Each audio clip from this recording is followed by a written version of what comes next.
Last week, Tesla was approved to begin production in China. The company is building a $2 billion Gigafactory, its first overseas manufacturing site, in Shanghai. According to Reuters, Tesla was included on the country's approved automotive manufacturers list on Thursday. That means that they can now begin production. According to the Daily Mail, Tesla hopes to make 3,000 cars a week out of the gate and ramp up to 500,000 cars per year.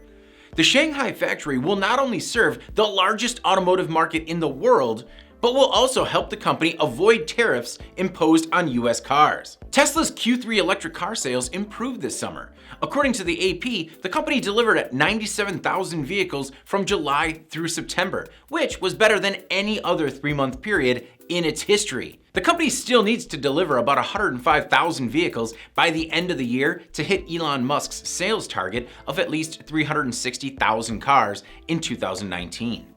The plant in Shanghai will be the first fully foreign-owned car plant on Chinese soil. I'm David Manti. This is IEN Now.